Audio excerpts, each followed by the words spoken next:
when we open up a conversation about these three topics, having a broad discussion around presence, growth, and resources allows leaders to highlight the component that's helpful to them on their journey today. They grab hold of it, they start to grow in that area. Someone grabs another part of it, they start to grow in that area, and eventually the whole group is experiencing the forward momentum of growing together. There is an abundance of resources to solve our problems and ways to pursue our challenges with this mindset that there are probably more resources than we could ever utilize.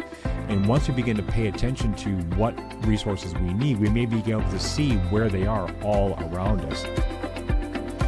You are listening to the Leadership Vision Podcast, our show helping you build positive team culture. Our consulting firm has been doing this work for the past 25 years so that leaders are mentally engaged and emotionally healthy. To learn more about what we do, you can click the link in the show notes or visit us on the web at leadershipvisionconsulting.com. Hello, everyone. My name is Nathan Freeburg, and today on the podcast, we are talking about executive strategy, body, mind, and scarcity, but not in the way that strategy is usually discussed. Before plans, priorities, or execution, leadership begins with presence, the ability to see clearly where we are and what is real. From that clarity, leaders grow through awareness, compassion, and curiosity, and that growth is sustained by resources, the people, practices, and perspectives that we draw from, and the moments when we become a resource for others. Now, this conversation here today with Brian and Dr. Linda Schubring isn't about moving faster or doing more. It's about pausing long enough to see clearly, growing intentionally, and leading with an understanding of what truly sustains us, especially in environments shaped by pressure, complexity, and scarcity. This is the Leadership Vision Podcast. Enjoy. Hi, Brian and Linda. Welcome back from your travels. We are glad to be back. Was it hard going from a warm climate to such a cold climate? What do you think? Or is that just part of your deal? I was trying to warm up with easy questions to give you. Yes, Nathan, that was really a bummer. I see what you did there. Thank you. I see what you did. Play along. We had lots of sunshine over the weekend. Oh, okay. Well, that's good. We're recording it at the beginning of February. Do you feel like spring is near? No. Or do you feel like this is never going to end? Like there's more sunlight. Okay. So the days feel like they're getting longer. Okay. So I'm excited about that. Well, today we are talking about mind, body, and scarcity. And before we kind of jump into my questions, do either one of you want to take a stab at just framing this conversation and kind of summarizing perhaps what we're going to talk about as it kind of fits in perhaps the larger arc or narrative of what Leadership Vision is all about? Yes. One of the themes that we're noticing in the work that we are doing is how much pull is being placed on teams' attention. It's a pull to change or a pull to modify and to adapt. And these external pressures seem to test whether or not we're made of taffy.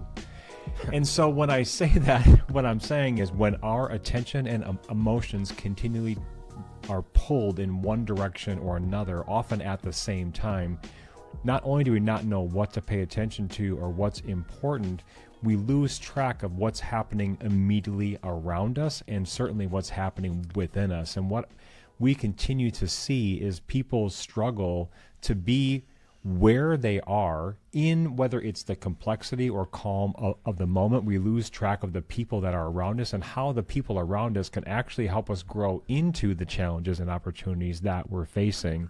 Because sometimes the people that we're with are the resources that we need to help us grow and to help us pay attention. And not the most important person, but one person that can really be the shaper of this type of experience is the executive leader and their ability to be present with their teams while paying attention to the external pressures.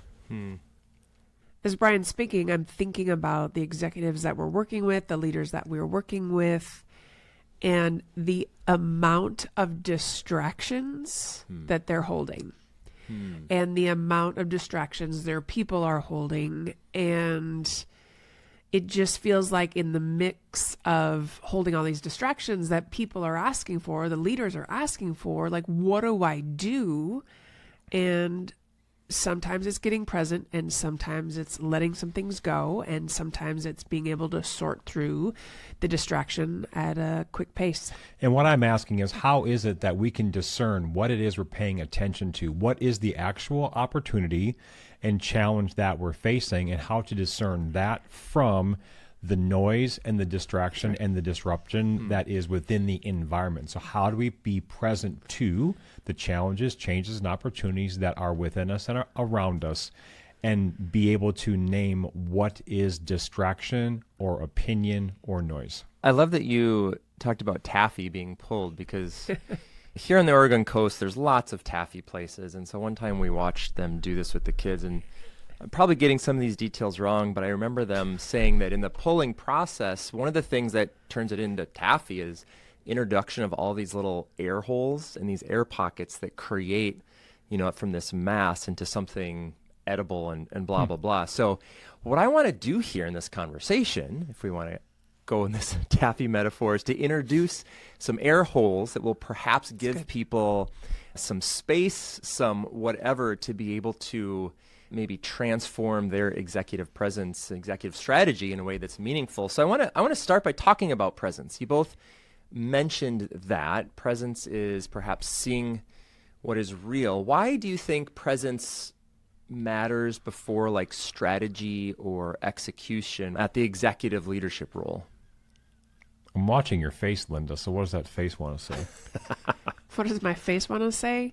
A couple things. My face wants to say, I cannot wait to hear what Brian's going to say today about this as his thoughts continue to evolve, and I bear witness and am present to a lot of the deepening and broadening of the thinking around presence. But I just can't help but think that there are leaders that we are working with that have shining examples of when they're present. When the phone is turned down, when the laptop is closed, when their breathing slows a little bit, and when you visibly see the elimination of distraction to find how to meet the moment and be present in the moment. And what I'm asking for is for people to begin to practice focusing on what is real, or just paying attention to what is real. Paying attention to the places that we're in. Oftentimes we are asking our leaders to gather together. That's paying attention to the place, because place matters. Even if we're meeting with our leadership teams in a virtual environment, the places that people are sitting in matter. How do we really connect to the places that people are in? Second, who are the people that we're with? How can we pay more attention to the people that are actually on our teams, that when we're assembling in a place, do we notice what is catching their attention? Do we notice how they're showing up and how their appearance may be an indication of how they're feeling on the inside? Are they themselves distracted? Are they hungry? Are there things going on at home? How do we pay attention to the humanity of the people that are gathering around us? And most importantly, how do we pay attention to our person? Are we tense in our shoulders? Does our back hurt? Are we uncomfortable in the clothes that we're wearing? Are we finding it hard to pay attention to the needs that we personally have? And those three areas of practicing presence, I think, are some of the most important things to pay attention to. Where are we? And is that place welcoming for belonging of who gathers? Who are the people that are around us? How do we pay attention and support others? And lastly, how do we pay attention to our specific needs and be present to what we need today and not be afraid to say those things out loud? What are the signs that a leader's not doing that, or that perhaps they're just reacting to the situation versus like truly being present, truly taking those three things into account? The things that I notice are on a continuum, and I've been known to talk about things on a continuum and to provide extremes. Okay. The things that I'm paying attention to when it comes to behavior or attitude is the person that may have that frenetic energy around them. Like there's this constant movement, agitation. They seem to not be able to sit still. Something's clearly going on that's distracting them from being present because they're being present to something else, and it's being demonstrated through that frenetic agitation. And the opposite is also true. I've seen people walk into a room for some of our sessions and they have this sense of heaviness. They're not distracted. They may be very, very calm, but there's something going on emotionally that is keeping them from being present. And it could be an emotional distraction outside of the room that they brought into the room with them. So it's paying attention to some of those nonverbals, some of the body language, even. This may sound super specific, but I pay attention to this, how fast people are drinking, how they're holding what they're drinking, what they're eating, the very things that they have around them. I'm paying attention to that. Is that helping them be more present? For some people, sipping on a hot beverage could help them in the way that they're calming down, and another person's burning their lips. There's just a different way that people are attending to themselves, and we're paying attention to that. That could be a lot. It's good. It is. That is a lot, but I contributes think to it's them important. being present. Right. Some people are ready. No, though. I want to also say this. Then there are those that are ready. They know how to pay attention to themselves. They may be asking others questions, or they are asking if people are comfortable.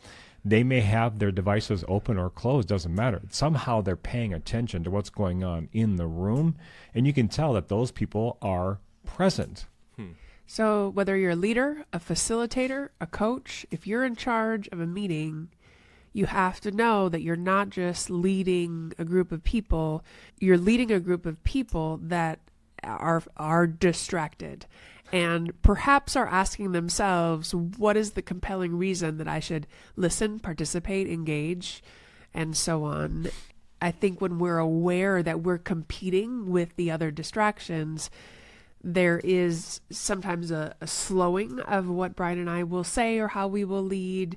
We've noticed some leaders will almost take a breath and help the whole group be present, come into the moment, come in expectant. We find that leaders that can frame why we've gathered, that's also a wonderful technique to get people ready to then make the decision either kind of with their body or with their willingness, like, am I going to engage or am I just going to just sit in this moment and be present to the distractions of my life instead of present of what the moment is asking of me.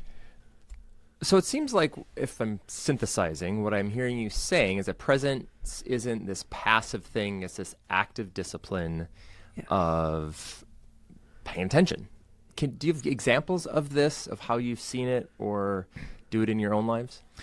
Actually, I do. We happen to have an event happening this week where there is a very large team coming together, and the CEO and the senior leader that supports him, they have this tremendous way of paying attention to what the group needs to pay attention to so that they can be present. So for example, this CEO is not afraid to start on time and to just say that, not everyone's here yet. And he has a way of gathering us into the room and allowing us to find where we're going to see, to make sure we all have our name tags and just get set up. And he frames the expectation because he's present to not only what is happening, but he's naming what is happening, which puts everyone in this place of being comfortable. And the senior leader that helps facilitate it, that leader is present by making sure that everything is in the place where it's supposed to be, so that people are familiar when they come in there of where they're going to sit, who they're going to sit with. And then it's that paying attention that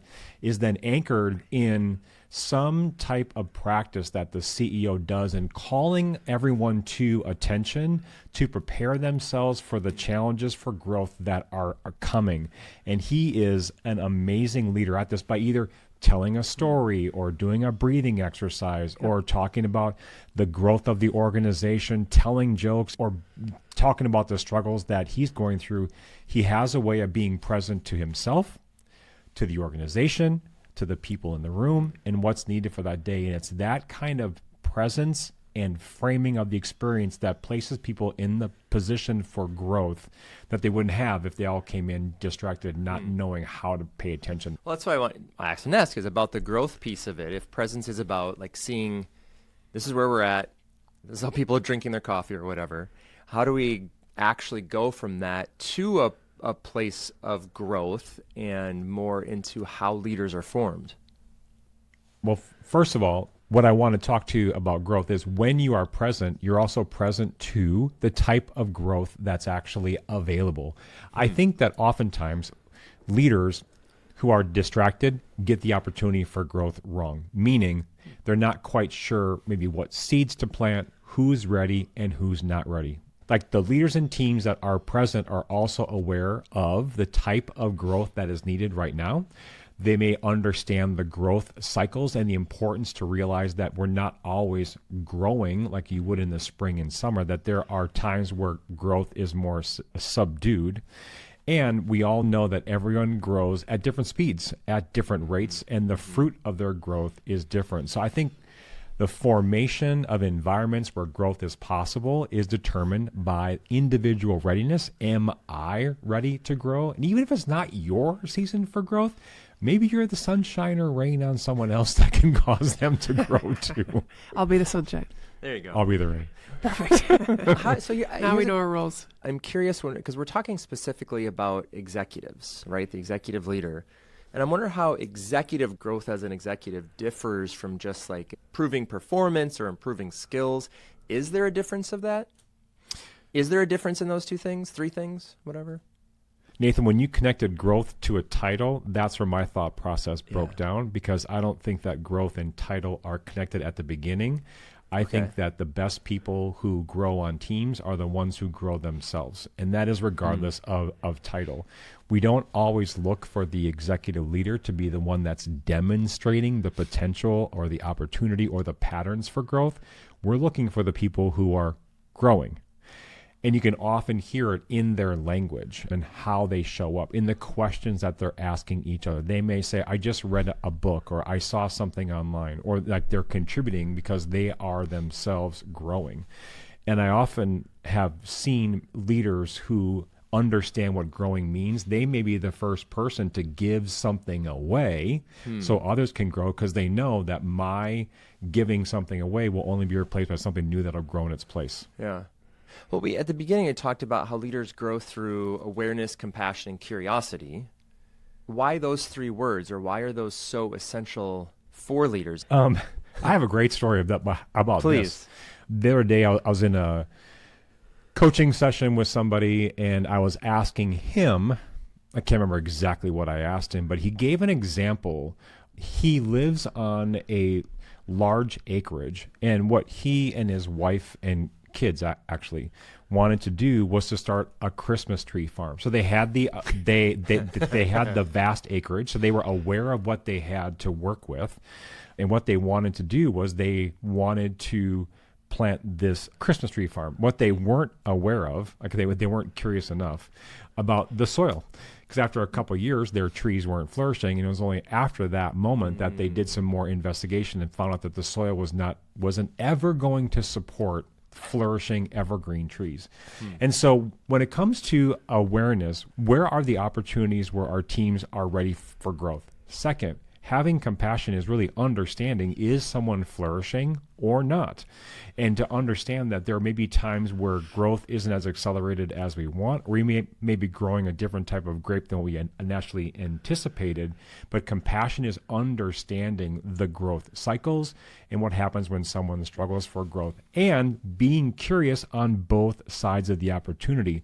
When teams are growing well, why? And the curiosity is, what are we doing well? What is contributing to this? And when something's not going right, still being curious without judgment on what is our challenge here. It may just be another resource that we need to tap into. Yeah. Growth is not always seen as active. I think if you time lapse a seed turning into a seedling or tree, then you can see the growth. There are some times where it seems like there is nothing happening, and some of the best leaders that we work with, they have an awareness of the habits that they are practicing, the work that they're doing with great intention is building the kind of awareness and practice that will lead to greater levels of growth, more exponential growth. And I think the only difference between maybe a leader and a senior leader or an executive leader is the exponential nature of the growth. So you need more time to practice some of these components of truly being self-aware, really not just navel gazing, not just trying to understand all the complexities of who you are, but do on a regular basis, press pause to see where you've come, see what's going on now, to notice the areas where you're growing in compassion and notice the areas where maybe you've been growing in criticism and how do you right that ship in some ways, and to really take an inventory of if you are being curious or just pretending to be, and what is kind of the overshadowing message or container for either growth to happen or the growth of others to happen. I want to bring us into the third section here about resources, but I want to kind of summarize what I hear you saying, and then I'd love an example, is that growth is, it's not a moment or this breakthrough, it's this like formation process. You talked about the soil and the trees, and there's nothing happening for a while, then it kind of slowly starts to happen little by little. Do you have an example where you have seen that happen in a leader or a team that you've worked with? And then I want to tie that directly to this idea of resources beyond just give it time. Yeah, Nathan, great question. I can think of 4, 5, or 6 immediate examples of the challenge. I think that, first of all, when you have a leader or leadership teams that are present to what's happening in their environment, they will almost instinctively know that growth needs to happen. And for that growth to happen, I really believe that a leader and the leadership team need to ask some critical questions about what types of resources are needed for us to truly grow into this moment of opportunity. And when it comes to resources, we often ask leaders to get really, really specific. Sometimes change is coming and a leadership team doesn't know the extremity of the change. They just know it's going to be something severe. There are other teams that we work with where they know what's going to happen 10, 12, 14 months from now and how the team needs to grow into that moment. When it comes to growth doesn't happen in isolation. Growth happens when a multitude of elements come together. And resources play a critical role to not only shape how leaders grow into the opportunity, but resources are also critical when sustaining large-scale change over time. What are resources? Like, let's talk about, what is a resource? Is it a person? Is it a place? Is it money? Like, how are you using the word resources here? I think one of the more overlooked resources are the environmental indicators, and may I say the accurate environmental indicators that we need to grow into something new. Sometimes the environmental indicators are overlooked because of the pain of the present moment. If we zoom back and really look at what is the environment asking or requiring of us, it may not be specific, but we know that there's a storm coming, there's an opportunity coming, and that environmental resource is a first thing to pay attention to. Which is part of the definition that we use and we like to present to our clients, and that is resources are formative forces. They are the forces around you that either invite greater growth or that you can leverage in a variety of ways. And sometimes when we are working with leaders that are maybe new to leading, we'll hear things like, oh, well, we need another person. Another resource is, immediately added staff. And we see the maybe more experienced leaders saying, and then you're going to have to teach them to fish, and then you're going to have to teach them to do all the things. And are you ready for that kind of resource to just show up? Because it will be a formative force. Good, bad, or is it the right time? There are some leaders that will say, I just need more time. I just need more time. And oftentimes when we hear that, it's like, well, maybe you just have bad habits. Not that you just need more time, or you haven't structured your time in a way that you're meeting the moment of what is necessary or what is needed in the moment. There are times when people will just say, I just need money. I just need money. I remember being at one of the jobs that I was at earlier on in my career. We did not have big flush budgets. And a friend of mine was working at another institution where they had all the money in the world. And what I started to realize is that I would rather have a shoestring budget and tons of opportunity for creativity and meaning making rather than just throwing a lot of money at something and thinking that that's going to solve the problem. So when we talk about resources, you think about the formative forces that you need in order to grow, to get people to grow, and to really enable your strategy so that you have the competitive edge. And one of the things I don't want to overlook is that there are probably a myriad of organizational resources that companies can provide to pursue the objectives that are out there. What we want to provide as our unique and distinct perspective is that there are resources that each individual provides that really can't be measured. And that is one's understanding of their own unique identity and the contribution that they can make to the team members that they probably have worked with maybe 2 to 20 years. There's another resource of someone's cultural background, like a place that someone comes from, the people in the culture that they were raised in. There are resources in how unique cultures think and the way that they solve problems and how they view the world that can be a tremendous resource to the people that are around them. There are our lived experiences, which we've talked about plenty on this podcast, which are resources. Our emotional awareness and sensitivity is also a tremendous resource. There are so many things that are embedded within each one of us that can serve as a resource. And I think the greatest resource of all is that we have an expectation that there is an abundance of resources to solve our problems and ways to pursue our challenges. And that could be potentially our greatest resource is to combat or stand up to the scarcity and lack mindset, with this mindset that there are probably more resources than we could ever utilize.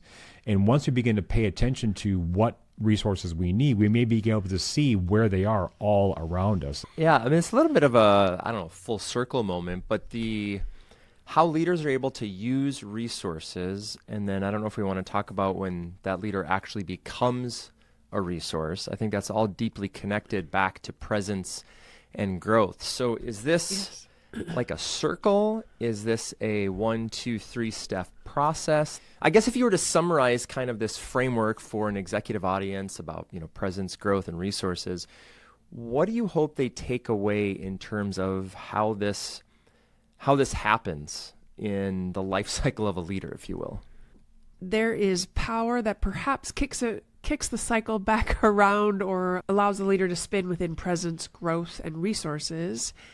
And it's when the leader can see themselves as that resource, that they are a noun, they are a verb, they can help resource their people, but they can also be the resource that they want to see in the world.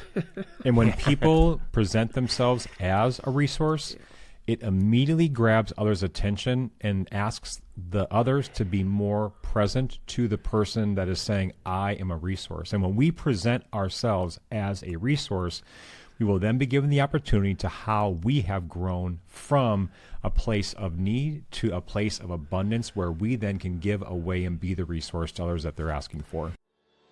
How this all ties together is that when we open up a conversation about these 3 topics that, you can read about, you can study, you can start some habits, you can do some new practices, you can intentionally unlearn some things. What we find is that having a broad discussion around presence, growth, and resources allows leaders to highlight the component that's helpful to them on their journey today. They grab hold of it, they start to grow in that area. Someone grabs another part of it, they start to grow in that area, and eventually the whole group is experiencing the forward momentum of growing together. I love that. as a way to conclude this. Brian and Linda, thank you so much for sharing this. Thank you. Especially the stuff about presence always gives me reason to pause and further think about how I am being present. But thank you for listening to the Leadership Vision Podcast, our show helping you build positive team culture.